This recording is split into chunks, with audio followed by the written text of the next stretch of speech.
Ahojte, som Juraj Sagan a som športový riaditeľ v týme ATT Investment. Tak v podstate prvé kolo to bola klasická BMX-ka, ale absolvoval som potom už vlastne prvé preteky, poviem, v Žiline v lesoparku. Vtedy to Salesiani organizovali, bolo to formou na horskom bicykli, ale vo forme časovky.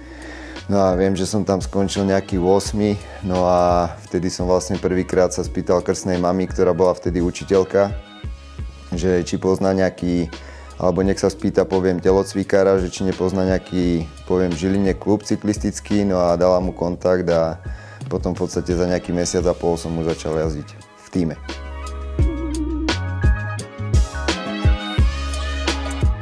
Tak v podstate od malička tým, že poviem do juniorky sme sa vždycky striedali v kategóriách, tým, že ja som 8-8, tak v podstate vždycky či som bol aj junior alebo kadet, on kadet, takže v podstate tešil som sa na to, že budeme jazdiť spolu aj u mužov. No a v podstate v každom tom týme, kde sme boli, tak som bol platným členom týmu, ale v živote by som si to s ním nevymenil. Poviem, predsa len poviem, aj charakterovo sme trošku iní, no a hrajem vždycky som bol ako keby nápomocný aj pri tých, a čo si najviac cením, že som bol pri tých jeho najväčších úspechoch, takže super. Ťažko povedať, tak určite to boli, poviem, tie bratové 3 víťazstva majstra sveta, ktoré ešte momentálne nikto neprekonal, lebo sú, poviem, za sebou. No a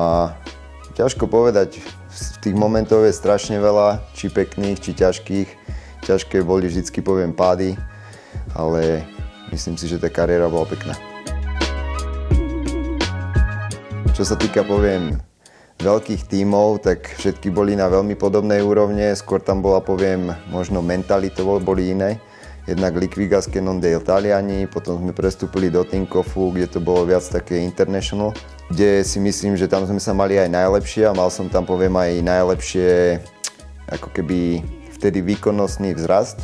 Takže aj, poviem, čo sa týka pretekov, som vtedy prvýkrát absolvoval, poviem, tie jednorazovky v Belgicku, tie najväčšie monumenty, takže vtedy som vlastne veľmi poskočil, potom sme pokračovali do Bory Hansgrohe, kde som bol tiež veľmi spokojný a vlastne končil som kariéru v Total Energy, pro kontinentálnom týme, tiež môžem povedať, že bolo tam super, ale už tam bolo cítiť, že to bolo level nižšie. Tak výber jazdcov do ATTčka musím poďakovať, že vtedy už vlastne, ak na jeseň prestúpil Otakar Fiala, tak to vtedy veľmi intenzívne riešili, poviem, s Radimom Kijevským, manažérom. A vravím, celkovo som strašne spokojný, ako vybrali, poviem, aj oni partiu chalanov a vidím, že fungujú. No a potom v podstate, čo sa týka, poviem, pretekového programu, tak vždycky to riešime, poviem, tak mesiac a pol dopredu, ale s tým, že vždycky dbáme na to, aby jazdili jazdci, ktorí, poviem, nemajú zranenie, nemajú po nejakom páde, nemajú, poviem, nejaké stresové faktory, poviem, aj z domu alebo v živote, no a tí, čo majú, poviem, najlepšiu formu. Tak v podstate v každom týme, či to bolo aj, poviem, u profíkov, vždycky sme mali, poviem, október taký voľnejší, no a s tým, že začala sa, poviem, tá zimná príprava, tam sa berie ohľad aj, poviem, na posilovňu, poviem, rôzne iné športy ako doplnok, poviem, prípravy. No a potom sme absolvovali s týmom najskôr sme absolvovali, poviem, team building, kde sme sa všetci pozoznamovali, chalani chodili turistiky, potom sme mali vlastne ako keby na horských koloch a na gravoloch sme mali na Morave ďalšie, 4-dňový, poviem, taký kemp. A potom už sa viac menej, sme boli v decembri sme boli na 2-týždňovom sústredení v Španielsku, s tým, že na to isté miesto sme išli aj na prelome januára s februárom, ale chalani v podstate vždycky tá zimná príprava je o tej základnej vytrvalosti alebo budovanie si prvých tých 2 zón a do toho plus, poviem, s tou silou, s tým posilovaním. Potom už čím je to bližšie ku pretekom, tým sa to viac špecializuje aj, poviem, na tú ako keby agresiu alebo proste iný typ, poviem, tréningov. Je ich voľné, vždycky poviem aj podľa toho, kedy skončí sezóna, či sa niektorí jazdci nominujú ešte poviem na majstrovstvá sveta, alebo že či tým absolvuje ešte poviem v tom jesennom období ešte nejaký etapák alebo pretek. A v podstate už to nejako moc nepredĺžujeme, tí chalani už majú toho kola dosť, takže je tam nejaký možno 2 týždne úplne že bez kola, s tým, že môžu ísť na dovolenku, môžu ísť do lázni a v podstate potom po tých 2 týždňoch už sa zase začína s takou pomalšou prípravou tá zimná príprava. Čo sa týka materiálového vybavenia, Lapierre bicykle sú podľa mňa super. Aj chalani si ich veľmi pochvaľujú, vravím, nemáme žiadne, poviem aj starosti, čo sa týka krížov alebo týchto vecí, takže chalani majú materiálovo úplne že pecku, najlepšie čo je na trhu a myslím si, že vôbec nezaostávame za ostatnými.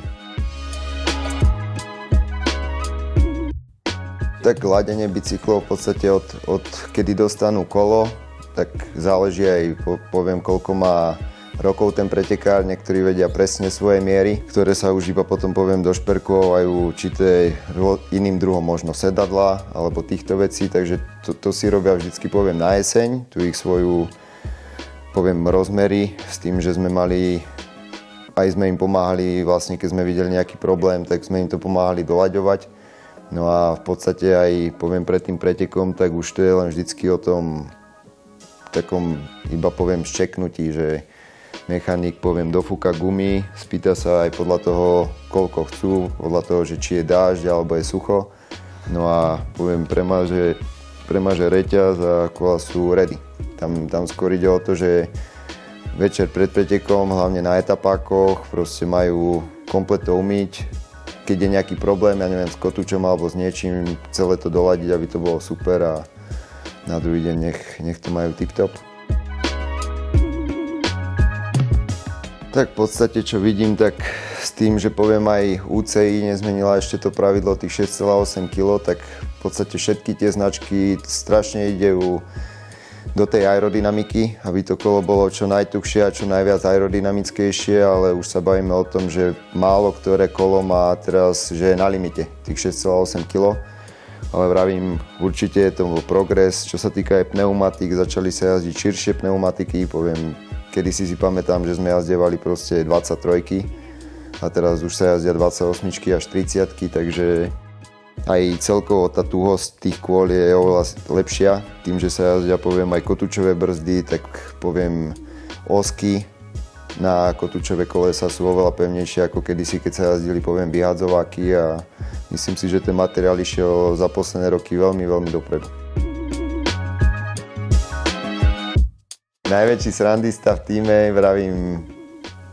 celkovo tí chalani majú super aj atmosféru, takže srandujú aj jeden z druhého, takže ťažko povedať, že kto je najväčší, ale určite máme aj zábavu v tíme.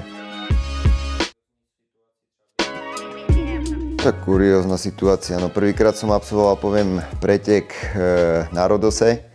no a bohužiaľ, v podstate tým, že to bolo na ostrove, tak dve srny sa tam zrazili počas preteku. Našťastie my sme boli bez problémov, ale proste nedalo sa tomu vyhnúť. Rieši sa to tak, že v podstate ja im dám nejakú, alebo zvolíme taktiku, poviem, pred pretekom, ale na druhú stranu sme len ľudia, nie sme stroje, že preto v podstate dôležitá je tá komunikácia, aj čo sa týka jazdcov v tom pelotóne, lebo ja mám s nimi už potom kontakt v aute, iba keď si idú, poviem, pre prevodu alebo pre traťovky, alebo je, poviem, menej hektický ten pretek, tak je tam vždycky ten starší príde a referuje, že čo sa udialo, alebo proste niekedy, kým dostaneme tú informáciu z rádia, že o koľko ľudí alebo koľko ľudí je v úniku, jaké týmy, tak tieto veci, ale v podstate tým, že je tá komunikácia a chalani sú fakt, že super, vtedy aj keď niekto má svoj zlý deň, na druhú stranu druhý jazdec môže mať super deň, tak vtedy sa to schová. Sa to proste zakrie a neukážeme, že proste máme, poviem, s niekým problém. Absolvovaní pretekov s vysielačkami, tak sú to iba, poviem, jedničkové preteky a potom pročkové preteky, ktoré môžeme absolvovať. Takže teraz vlastne naokolo Grécka, čo máme najbližší pretek, tak budeme používať vysielačky, ale vždycky je to dôležité, poviem, o tých jazdcov. Musia mať svoje pocity, ale musia strašne vnímať ten pretek, čo je podľa mňa super aj pre mladých, že proste sa to naučia, že nenechávajú to, že je to aj ako keby o tých momentoch, keď niekedy proste aj fúkne alebo proste bočný vietor, tak sa proste rozhodnú a idú. Takže myslím si, že veľa pretekov v tejto kategórii aj by bolo dobre, kebyže sú vysielačky akože v rámci bezpečnosti, lebo predsa len tí organizátori nemajú takú možnosť, poviem, tých ľudí na zabezpečenie trati a to, ale na druhú stranu, vravím, veľa mladých pretekárov je zrovna v tejto našej lige, takže pre nich je to aj super, že sa učia.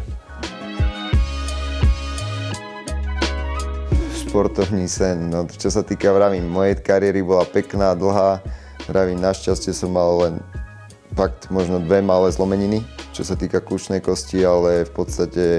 bol som rád, že nemal som nejaké väčšie zranenia a športový sen vyťaziť. Som proste v tomto týme dať tú kvalitu a nech tí chalani vyhrávame a